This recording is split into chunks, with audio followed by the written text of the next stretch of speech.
The emperor sent for me at 9 o'clock. He was vexed by the conduct of the new governor, and particularly by the intention that seemed to be entertained of violating his last humble sanctuary. He preferred death to this last outrage. He was resolved to run every risk in opposing it.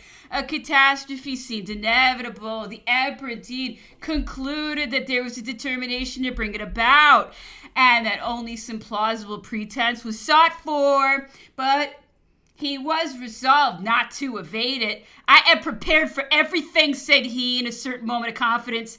"They will kill me, it is certain." The emperor sent for Dr. O'Meara in order that he might learn his personal opinion. He desired me to express to him in English that he had thereto no cause of complaint against him. On the contrary, that he considered him to be an honest man, and as proof of this, he would rely implicitly on the answers he might receive to the questions he was about to put to him. It was necessary, he said, to come to an understanding. Was he to consider him as his own physician personally, or merely as a prison doctor appointed by the English government? Was he his confessor or his inspector? Had he made reports respecting him, or was it his intention so to do if called upon? In the one case, the emperor said he would readily continue to receive his attendance and was grateful for the services he had already received. In the other case, he thanked him and begged him to discontinue his visits. The doctor replied with great firmness, and in a tone of feeling, he said that his appointment was entirely professional and had no connection with politics. He conceived himself to be the emperor's personal medical attendant, and was a stranger to every other consideration, that he had made no report respecting the emperor, and that none had yet been demanded of him, that he could not imagine any instance in which he might be induced to make a report except in case of serious illness, when it might be necessary to call in the aid of other professional men. About 3 o'clock, the emperor went into the garden with the intention of mounting his horse. He had been dictating for a considerable time to General Gorgo, and had nearly got through the events of 1815. He was very well satisfied with the result of his labor. I recommended to him next to commence the history of the consulate, that brilliant period in which a nation in a state of disillusion was in a few moments magically recomposed with respect to its laws, religion, morality, true principles, and honest prejudices. And all this amidst the universal applause and admiration of an astonished Europe. I was in England at this time. I told the emperor that the mass of the emigrants were forcibly struck by these acts. They recalled the priests and of the emigrants were received as blessings, and the great majority profited by them. The emperor asked me whether we had not been shocked at the word amnesty. "No," I replied. "We knew all the difficulties which the first consul had experienced in this respect. We knew that all the advantages of the measure were due to him, that he alone was our protector, and that every evil originated with those with whom he had been obliged to contend in our favor. Subsequently," added I, "on our return to France, we found indeed that the consul might have treated us better with respect to our property, and this without much difficulty, merely by assuming a silent and passive attitude. This, we conceived, would have sufficed in every case to have produced amicable arrangements between the old proprietors and the purchasers." "Doubtless I might have done so," said the emperor, "but could I have trusted sufficiently to the emigrants? Answer me this question." "Sire," I replied, "now that I have more knowledge of public affairs and take a more comprehensive view of things, I can readily conceive that policy required you to act as you did. Recent circumstances have proved how wise was the course you pursued. It would have been bad policy thus to disinterest the nation. The question of national property is one of the first bulwarks of public spirit and the national party." "You are right," observed the emperor, "but I might nevertheless have granted all that was wished. For a moment I cherished the idea of doing so, and I committed a fault in not fulfilling this idea. I intended to form a mass or a syndicate of all the unsold property of the emigrants, and on their return to distribute it in certain proportions among them. But when I came to grant property to individuals, I soon found that I was creating too many wealthy men, and that they repaid my favors with insolence. Those who by dint of petitioning and cringing had perhaps obtained an annual income of 50 or 100,000 crowns, no longer lifted their hats to me. And far from evincing the least gratitude, they had the impertinence to pretend that they had paid in an underhand way for the favors they enjoyed. This was the conduct of the whole fabric Saint-Germain. I restored the fortunes of these people, and they still remain no less hostile and international. Then, in spite of the act of amnesty, I prohibited the restitution of the unsold forests whenever they should exceed a certain value. This was doubtless an act of injustice, according to the letter of the law, but policy imperiously called for it. The fault was in drawing up of the law, and the improvidence which dictated it. This reaction on my part counteracted all the good effect of the recall of the emigrants and robbed me of the attachment of all the great families. This I might have guarded against this evil, or I might have neutralized its effects by my syndicate. For one great family alienated, I might have secured the attachment of 100 provincial nobles, and thus I should in reality have strictly conformed with justice, which required that the emigrants who had all run the same risk, embarked their fortunes in common on board the same ship, suffered the same wreck, and incurred the same punishment, should all receive the same indemnification. Here I committed an error, said the emperor, which was the more unpardonable, as I entertained an idea of the plan which I have just mentioned. But I stood alone and was surrounded by opposition and difficulty. All parties were hostile to the emigrants, and meanwhile I was pressed by important affairs. Time was running on, and I was compelled to direct my attention to other matters. Even so late as my return from Elba, continued the emperor, I was on the point of executing a project of the same sort. If I had had time, I should have taken into consideration the care of the poor emigrants from the provinces who were neglected by the court. It is rather a singular circumstance that this idea was suggested to me by an old ex-minister of Louis XVI, whose services had been but ill requited by the princes, and who pointed out to me various plans by which evils of the same kind might have been advantageously remedied. Sire, observed I, the reasonable portion of the emigrants well knew that the few generous and liberal ideas that were cherished with respect to them originated only with you. They were aware that all who surrounded you wished for the destruction. They knew that the very idea of nobility was hateful to them, and they gave you credit for not being of that opinion. Would you believe it? Their self-love occasionally found a certain degree of consolation in the reflection that you were one of their own class. The emperor then asked me what was the opinion of the emigrants respecting his birth, the incidents of his life. I replied that we beheld him for the first time at the head of the army of Italy, and that we were totally ignorant of all his previous history. We never could pronounce his surname Bonaparte. At this the emperor laughed. The turn of our conversation then turned him to observe that he had frequently reflected on the singular concurrence of secondary circumstances which had brought about his wonderful career.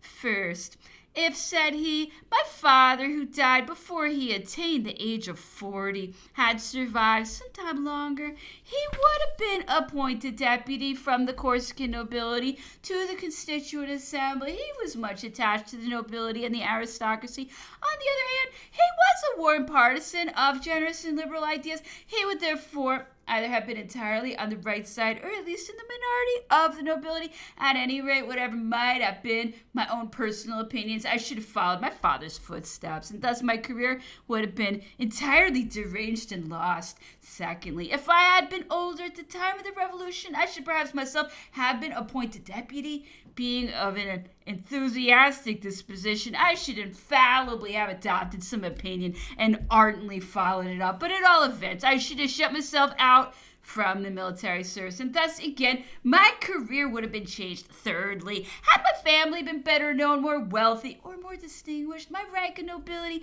even though I had followed the course of the revolution, would have annulled and prescribed me. I could never have obtained confidence. I could never have commanded an army, or if I had attained such a command, I could not have ventured to do all that I did. Had my family circumstances been different from what they really were, I could not, with all my success, have followed the bent of my liberal ideas and with regard to the priests and nobles, and I should never have arrived at the head of the government.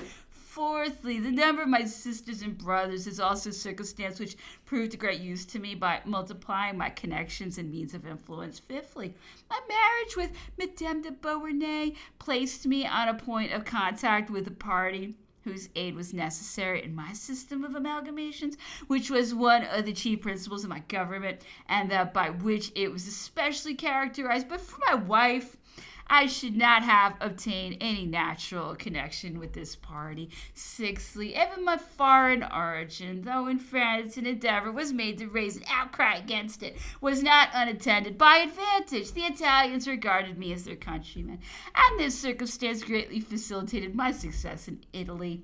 This success being once obtained, inquiries were set on foot respecting our family history, which had long been buried in obscurity. My family was acknowledged by the Italians to have acted a distinguished part in the events of their country. It was viewed by them as an Italian family. Thus, when the question of my sister Pauline's marriage with Prince Borghese was agitated, there was but one voice in Rome and Tuscany among the members of that family, their adherents.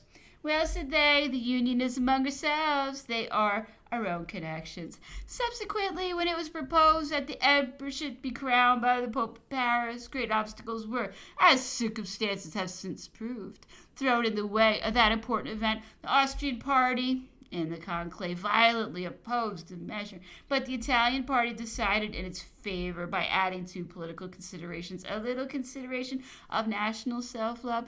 We are placing, said they, an Italian family on the throne to govern these barbarians. We shall thus be revenged on the Gauls. These remarks naturally led the emperor to speak of the Pope, who he said was rather favorably disposed towards him.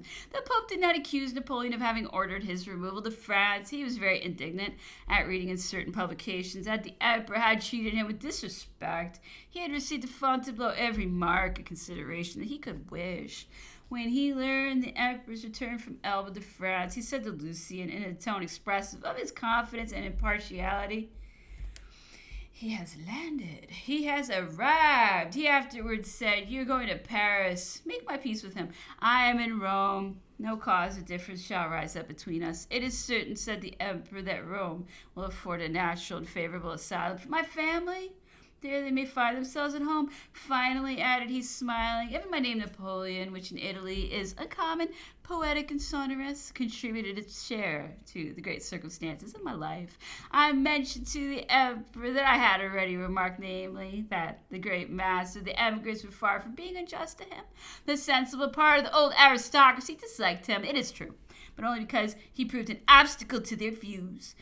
They knew how to appreciate his achievements and his talents, which they admired in spite of their inclination. Even the fanatics acknowledged that he had but one fault. Why is he not legitimate? They were frequently heard to say, "Austulus staggered us, so it did not subdue us, but till it prostrated everything." Your Majesty, said I, might yourself have judged of this and have enjoyed on your return the unanimity of homage, acclamation, and good wishes. That is to say, observed the emperor, smiling, that if at that time I could or would have indulged in repose and pleasure, if I had resigned myself to indolence, if everything had resumed its old course, you would have adored me.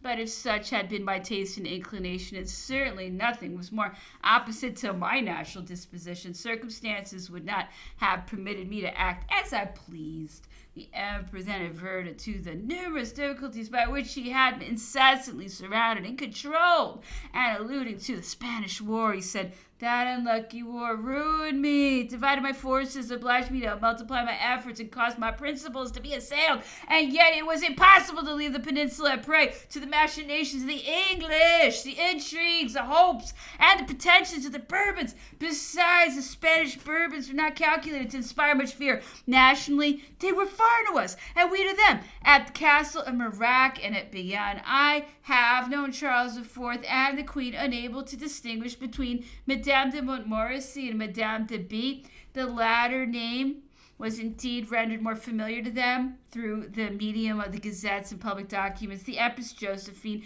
who had the most delicate tact on matters of this sort, never ceased alluding to the circumstance. The Spanish royal family implored me to adopt a daughter and to create her a princess of the Asturias.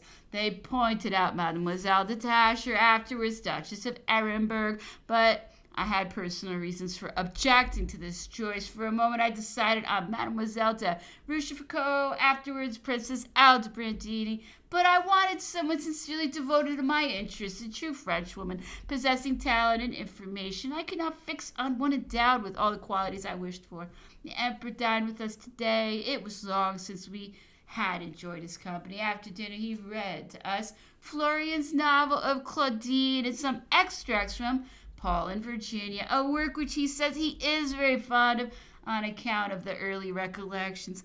The adamant transport has arrived. This vessel, a short time ago, missed the island. She formed part of a convoy, the remainder of which arrived nearly a month back. These ships brought the famous wooden palace, accounts of which have filled all the newspapers in England and probably all in Europe, and also the articles of furniture of which the papers have also made a great parade. The wooden palace proved to be nothing more than a number of rough planks, which no one knows how to put together at St. Helena, and which it would require several years to fit up. The splendor of the other articles was, of course, well suited to our situation. Ostentation, pomp, and luxury were for Europe, truth and wretchedness for St. Helena. The 7th, the governor came to Longwood about 4 o'clock, went over the establishment without asking to see anyone. His ill humor was visibly increased. His manners had become fierce and brutal. About 5 o'clock, the emperor sent for me. The grand marshal had been with him for some time. When he went away, the emperor went to talk with me upon literature, and we reviewed almost every epic poem, ancient and modern.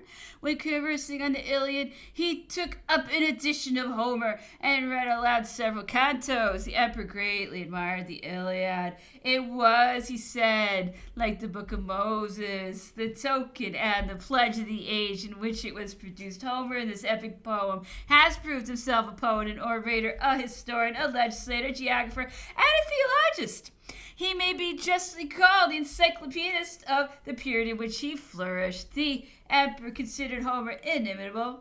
Father Hardouin had ventured to question the authenticity of the Iliad and to attribute that sacred monument of antiquity to a monk of the 10th century. This, the emperor said, was perfect absurdity. He added that he had never been so struck with the beauties of the Iliad as at that very moment, and that the sensations with which it then inspired him fully convinced him of the justice of the universal approbation bestowed upon it.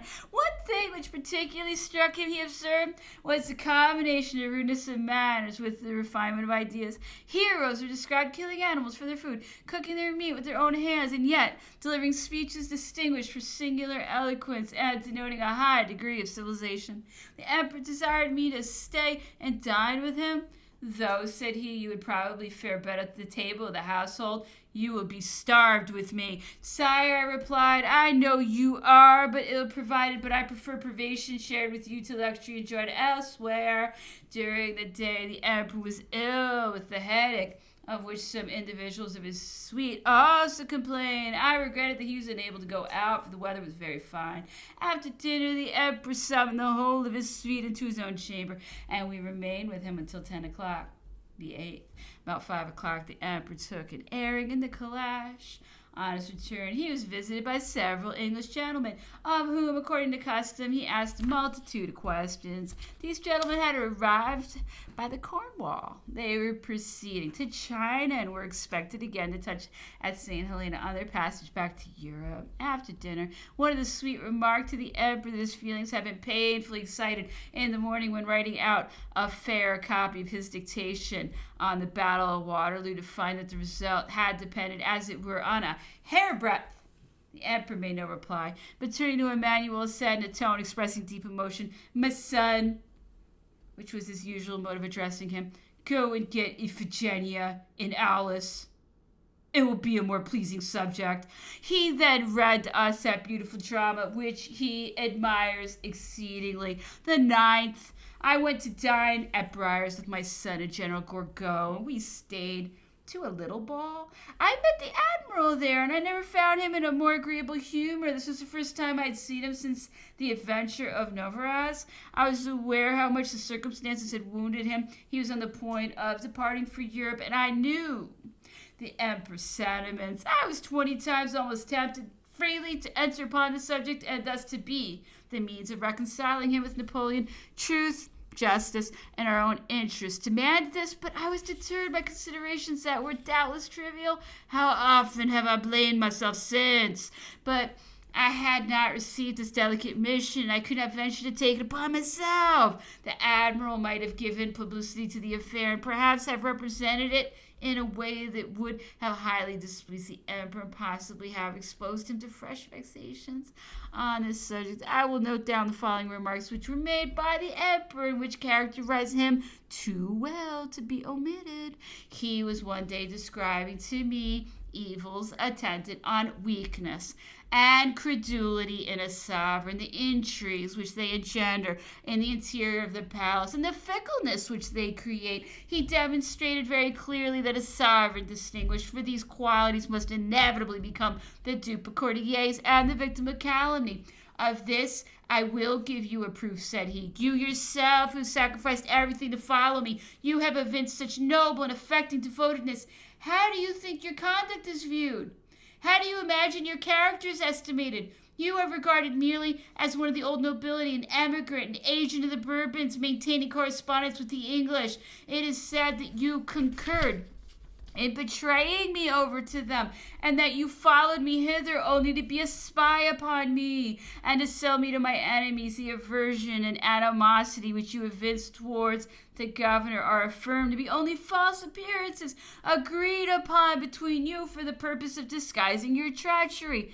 When I smiled at the lively turn of his fancy and volubility with which he expressed himself. You may laugh, resumed he, but I assure you I am not inventing. I am merely echoing the reports that have reached my ears. And you can imagine, continued he, that a silly, feeble, and credulous being would not be influenced by such stories and contrivances. My dearest causes, if I had not been superior to the majority of legitimates, I might already have been deprived of your services here, and your upright heart would perhaps have been doomed to suffer the cruel stings of ingratitude. He concluded by saying, how wretched is the lot of a man! He is the same everywhere, on the summit of a rock or within the walls of a palace. Man is always man. 10th. The weather was very bad, and the emperor, finding it impossible to go out, walked up and down in the dining room. He afterwards ordered a fire to be kindled in the drawing room and sat down to play at chess with the Grand Marshal. After dinner, he read to us the history of Joseph from the Bible and the Andromaque of Racine. The Bengal fleet arrived yesterday evening. The Countess of Loudon and Moira, the wife of the Governor General of India, was among the passengers. Today, in the course of conversation, the name of Hoche having been mentioned, someone observed that at a very early age he inspired great hope. And what is still better, said the emperor, you may add that he fulfilled that hope. Hoche and Napoleon had seen each other and had conversed twice or thrice together. Hoche seemed him even to admiration. Napoleon did not hesitate to say that he possessed over Hoche the advantages of extensive information and the principles of a good education. There was, he said, in other respects, a great difference between them. Hoche, said he, endeavored to raise a party for himself and gained only servile adherents. For my part, I had created for myself an immense number of partisans without in any way seeking popularity. Hoche possessed a hostile, provoking kind of ambition. He was the sort of man who could conceive the idea of coming from Strasbourg with 25,000 men to seize the reins of government by force. But my policy was always of a patient kind, led on by the spirit of the age and the circumstances of the moment. The emperor added that Hoche would ultimately either have yielded to him or must have subdued him. And as he was fond of money and pleasure, he doubted not that he would have yielded to him. Moreover, observed he, in similar circumstances, knew not how to decide. Thus Napoleon attached but little importance to him and regarded him as totally wanting in ability, without, however, extending this opinion to his military talent. But he was a weak man, said the emperor, guided by those who surrounded him and slavishly subject to the control of his wife. He was a general of the old monarchy, Hoche, continued the emperor, died suddenly and under singular circumstances, and as there existed a party who seemed to think that all crimes belonged to me of right, endeavors were made to circulate a report that I had poisoned him. There was a time when no mischief could happen that was not imputed to me. Thus, when in Paris I caused Kleber to be assassinated in Egypt, I blew out Desaix's brains in Marengo, I strangled and cut the throats of persons who were confined in prisons, I seized the Pope by the hair of his head, and 100 similar absurdities are affirmed. However, as I paid not the least attention to all of this, the fashion passed away, and I did not see that my successors have been very eager to revive it, and yet if any of the crimes imputed to me had any real existence, the documents, the perpetrators, the accomplices might have been brought forward. However, such is the influence of report that these stories, however absurd, were credited by the vulgar and are perhaps still believed by a numerous portion of individuals. Happily, the statements of the historian who reasons are divested from this pernicious effect. The returning to the former topic of conversation, he said, what a number of great generals arose suddenly during the Revolution: Pichegru, Kleber, Massena, Marceau, Desaix, Hoche, and almost all were originally private soldiers. But here the efforts of nature seem to have been exhausted, for she has produced nothing since, or at least nothing so great. At that period, everything was submitted to competition among 30 million men, and nature necessarily asserted her rights, while subsequently we were again confined within the narrow limits of order and the forms of society. I was even accused of having surrounded myself in military and civil posts with men of inferior ability, the better to display my own superiority. But now, when the competition will not certainly be renewed, it remains for those who are in power to make a better selection. We shall see what they will do. In other circumstance, no less remarkable was the extreme youth of some of these generals who seem to have started ready-made from the hands of nature. Their characters are perfectly suited to the circumstances in which they were placed, with the exception of Hoche, whose morals were by no means pure. The others had no object in view save glory and patriotism, which formed their whole circle of rotation. They were men after the antique model. Desaix was surnamed by the Arabs the Just Sultan. At the funeral of Marceau, the Austrians observed an armistice on account of the respect they entertained for him, and young Dufault was the emblem of perfect virtue. But the same commendations cannot be bestowed on those who were farther advanced in life, for they belonged in some measure to the era that had just passed away. Massena, Augereau, Brune, and many others were merely intrepid depredators. Massena was moreover distinguished for the most sordid avarice.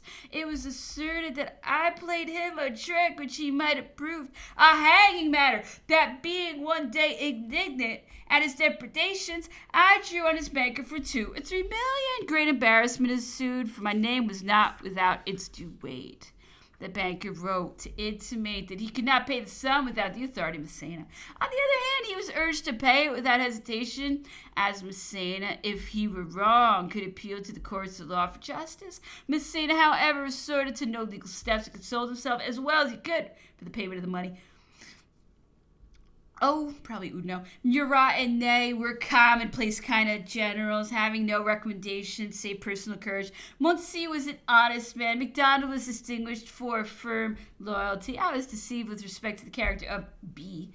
S. also had his faults as well as his merits. The whole of his campaign in the south of France was admirably conducted. It was scarcely be credited that this man, whose deportment and manners denoted a lofty character, was the slave of his wife. When I learned at Dresden our defeat at Victoria, and the loss of all Spain through the mismanagement of poor Joseph, whose plans and measures were not suited to the present age, and seemed rather to belong to Soubise than to me, I looked about for someone capable of repairing these disasters, and I cast my eyes on S, who was near me. He said he was ready to undertake what I wished, but entreated that I would speak to his wife, by whom he said he expected to be reproached. I desired him to send her to me. She assumed an air of hostility and decidedly told me that her husband should certainly not return to Spain, that he had already performed important services and was now entitled to a little repose. Madame, I said to her, I did not send for you with the view of enduring your scolding. I am not your husband. And if I were, I should not be the more inclined to bear with you. These few words confounded her. She became as pliant as a glove, turned quite obsequious, and was only eager to obtain a few conditions. To these, however, I by no means acceded, and merely contented myself with congratulating her on her willingness to listen to reason. In critical circumstances, Madame, said I, it is a wife's duty to endeavor to smooth difficulties. Go home to your husband, and do not torment him by your opposition. The 11th. At 4 o'clock, I attended the Emperor. The Grand Marshal entered the room and gave him a note. The Emperor, after glancing it over, returned it, shrugging up his shoulders and saying, "This is too absurd. There's no answer. Give it to Las Casas." Will it be credited? This is a note from the governor to the Grand Marshal inviting General Bonaparte to dine at Plantation House to meet Lady Loudon, the wife of Lord Moira. I blushed at the indecorum. Could anything be more ridiculous? Sir Hudson Lowe doubtless thought the thing perfectly natural, and yet he had resided for a long time at the headquarters of armies on the continent and took part in the diplomatic transactions of the time. Mr. Skelton, the deputy governor of the island who was about to depart for Europe, came accompanied by his wife to take leave of the emperor. They stayed to dine at Longwood. This worthy family, whom, contrary to our inclination, we had removed from Longwood, whose prospects we had overthrown by the suppression of the post of deputy governor on our arrival, this excellent family to whom we had been the occasion of real personal injury is, however, the only one on the island from whom we have experienced invariable respect and politeness. We therefore bade them farewell with sincere wishes for their welfare. We shall always remember them with sentiment to the deepest interest.